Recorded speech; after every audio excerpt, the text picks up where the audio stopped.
आज हम BA final year के प्रथम प्रश्न पत्र की कविता है एक किस्म के नियम, जिनके कवि हैं डॉक्टर विनय कुमार पाठक जी हैं। उनके बारे में हम अध्ययन पढ़ना चाहते हैं। तो सबसे पहले हम डॉक्टर विनय कुमार पाठक के जीवनी के बारे में थोड़ा सा जान लेना चाहते हैं।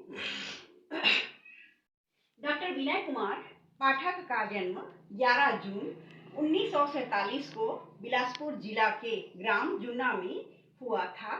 उनके पिताजी का नाम श्री सुंदरलाल पाठक और उन्होंने हिंदी और भाषा विज्ञान में एमए तथा पीएचडी और डीलिट की उपाधि प्राप्त की थी तथा उनकी रचनाओं को विभिन्न संस्थाओं जैसे सामाजिक, साहित्यिक, सांस्कृतिक संस्थाओं द्वारा विभिन्न प्रकार के पुरस्कारों से सम्मानित भी किया जा चुका है। वे छत्तीसगढ़ के समर्पित साहित्यकार माने जाते हैं। अब हम देखते हैं थोड़ा सा उनकी कृतियों के बारे में। उनकी कृति है छत्तीसगढ़ साहित्य एवं साहित्यकार, एक रुख एक शाखा, ये है जीवनी तथा एकादशी और अन्य चिन्हार, ये है कविता संग्रह, अर्थात इसमें 11 प्रतिनिधि कविताओं का संग्रह है। ये उनकी रचना। अब हम एक किस्म के नियम की भूमिका के बारे में जानना चाहते हैं। डॉक्टर विनय कुमार पाठक की रचनाओं में पूंजीवादी व्यवस्था तथा शोषक वर्गों के प्रति आक्रोश को चित्रित किया गया है तथा उनकी कविताओं में जन जागृति का स्वर और प्रगतिवादी भावनाएं भी पाई जाती हैं। कवि के हृदय में सामाजिक विषमता के प्रति घृणा की भावना भी विद्यमान है।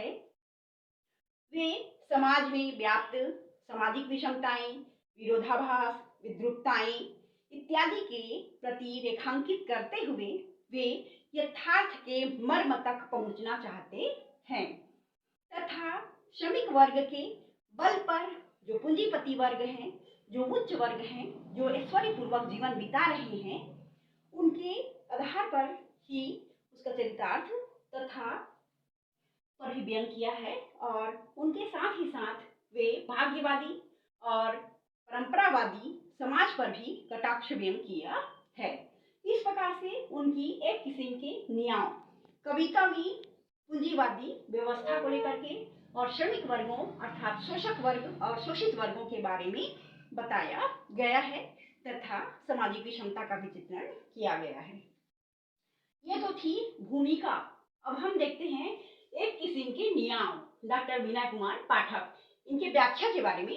व्याख्या के पूर्व हम संदर्भ लिखना चाहते हैं, संदर्भ के बारे में बताएंगे। तो कह सकते हैं कि प्रस्तुत पद्यांश डॉक्टर विनय कुमार पाठक द्वारा रचित एक किस्म के नियम कविता से ली गई है और यह उनके एकादशी और अन्य चिन्हार कविता में एक किस्म के न्याय कविता संकलित है। ये तो हुआ संदर्भ। अब हम देखते हैं प्रसंग। प्रस्तुत पद्यांश में कवि ने समाज में व्याप्त विद्रूपताएं, विषमताएं और विडंबना का चित्रण किया है तथा मजदूर वर्ग के दरिद्रता का हृदय स्पर्शी का मानविक चित्रण भी किया है। कवि कहते हैं, चैतो गोंठिया यहाँ सबो दूध ल अमरा देथी, घर घर के सबो दाना दाना बर तरस थी और उपास में घर के दूध घलो नहीं पा सके। कवि कहना चाहा है कि जिस प्रकार से श्रमिक वर्ग तो मेहनत करता है किंतु उसका प्रतिफल उनको नहीं मिल पाता है, उसका प्रतिफल पूंजीपति वर्गों को मिलता है और उसके साथ ही साथ उनकी जो आर्थिक विडंबना ही है। तो उसी प्रकार का कहा गया है कि उच्च वर्ग को तो वो विलासिता पूर्वक जीवन बिताते हैं किंतु जो श्रमिक वर्ग हैं उनको खाने के लिए भी वो तरसते हैं, दाने दाने के लिए तरसते हैं। तो वही बताया गया है कि चैतु जो ग्वाला है वो गोंठिया के यहाँ सब दूध को दे करके घर भर के सब वो दाना दाना पर तरसते, सब दूध को वो दे आता है और उनके घर में भोजन करने का भी नसीब नहीं होता है।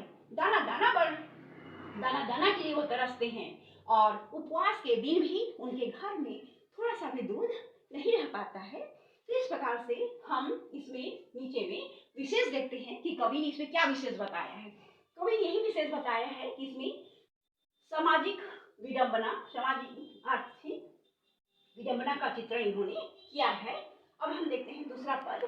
जेठू महाजन इह सूत के ओढ़ना बना के दे आथे, घर भर के सब्बो चंद्री बल्लुलवा थे, इज्जत दौड़े ढाके बर चुन्ना कपड़ा घलाओ नहीं पा सका। यहाँ पर इन्होंने आर्थिक विषमता का ही चित्रण किया है कवि ने कि कारीगर तो खुद बनाता है, सूती कपड़े बनाते हैं, चादर बनाते हैं, किंतु स्वयं के लिए नहीं रखते और वो इनको महाजन के यहाँ दे आते हैं और वो चंद्री उनको भी दे आते हैं। महाजन यहाँ सूत के ओढ़ना बना के दे आते, घर घर के सब्बो, घर घर के सभी लोग चंद्री बल लुलवा थे। चंद्री मतलब कपड़े का छोटा सा टुकड़ा, उनके घर में भी नहीं रहता है। इज्जत ढाके पर जुन्ना कपड़ा घलाव नहीं पा सके और इज्जत ढकने के लिए उनके पास जुन्ना माने पुराना कपड़ा भी नहीं रह पाता है। इस प्रकार से यहाँ भी एक कारीगर के आर्थिक अभाव का चित्रण का वर्णन किया गया है कि किस प्रकार से वो अपना जीवन अभावग्रस्त होकर के बिताते हैं। बैसाखू ये पद देखते हैं। बैसाखू सेठ यहाँ जाके जांगर पेट के महल अटारी बना थी, घर भर के सब्बो छाव भर कलप थी, फिर माटी के बेटा माटी के घर कुटिया नहीं बना सके।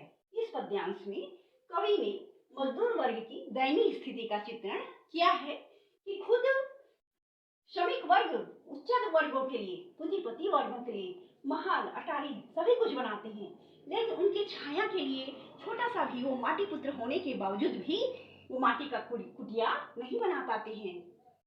इसी प्रकार से प्रगतिवादिता के हम तुलनात्मक अध्ययन कविवर सूर्यकांत त्रिपाठी निराला के वह तोड़ती पत्थर से किया जा सकता है कि उसमें उन्होंने कहा है निराला ने कि वह तोड़ती पत्थर, मैंने देखा उसे इलाहाबाद के पथ पर, वहां कोई छायादार वृक्ष नहीं था और वह सड़क के किनारे वह श्रमिक महिला पत्थर तोड़ रही थी, किंतु साथ ही वहां पर छायादार वृक्ष नहीं था जिसके छाया तले वह बैठ करके पत्थर तोड़ती।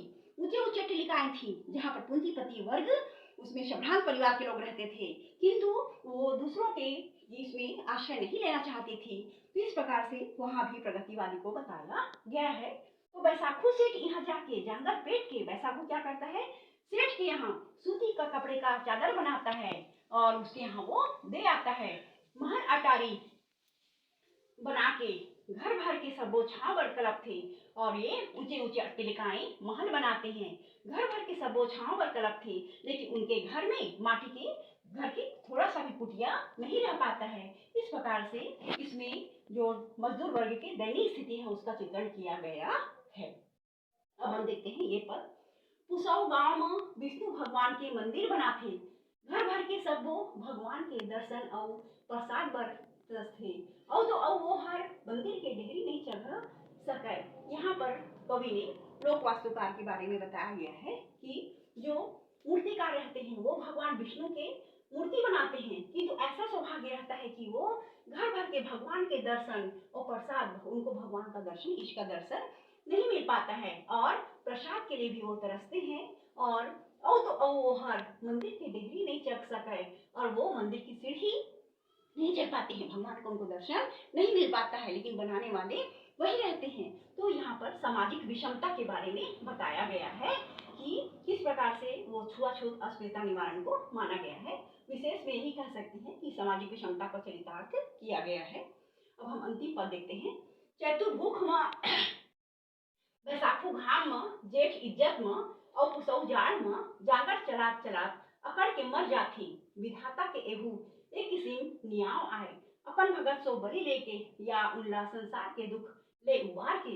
इस पद्यांश में बुनकर और कारीगरों, शिल्पकारों के बारे में उनके जीवन के यथार्थ को भी चरितार्थ किया गया है और कहा गया है कि कवि कहते हैं कि उनकी रचनाओं में जो सामाजिक विद्रुपताएं, विषमताएं, विरोधाभास को उन्होंने रेखांकित नहीं किया है, बल्कि वो यथार्थ के मर्म तक पहुंचने के लिए सत्य का आश्रय लेते हैं और वो कहते हैं कि चतुर्भुख में, भूख में, धूप में, इज्जत में और ठंड के कारण यदि किसी की अकस्मात मृत्यु, किसी कारीगरी और मजदूरों की यदि मृत्यु हो जाती है तो जानवर चला चला अकड़ के मर जाते हैं, तब यदि मृत्यु हो जाती है तो कहते हैं कि यह ईश्वर का उसके दुख के त्राण की लीला अथवा उसके साधना और त्याग के बलि वेदी पर चढ़ने का संयोजन मानते हैं। जबकि कवि अपन भगत ले बलि लेके उनका संयोजन ही मानते रहते हैं, या उनका संसार के दुख ले उबार के, या तुमको मृत्यु मुक्ति मिल जाती है। तो इस प्रकार से वो कहते हैं, कवि कहते हैं कि यदि श्रमिक बल के मेहनत से पूंजीपति वर्ग अपना ऐश्वर्यमय जीवन बिताते हैं, अभिलाषिता पूर्वक अपना रहन रखते हैं, तो उनको भी चाहिए कि जो श्रमिक वर्ग हैं उनका जीवन यापन करने के लिए कुछ उनको भी सहारा दें, लेकिन ऐसा नहीं हो पाता है। यही बताया है डॉक्टर विनय कुमार पाठक ने। तो विशेष में हम यहाँ भी कह सकते हैं कि चित्रात्मक शैलियों का प्रयोग किया गया है। तो इस प्रकार से ये एक किस्म के न्याय कविता डॉक्टर विनय कुमार पाठक द्वारा रची गई थी, और इस प्रकार से इसमें भी पूंजीपति वर्ग और श्रमिक वर्ग के बारे में बताया गया है। धन्यवाद।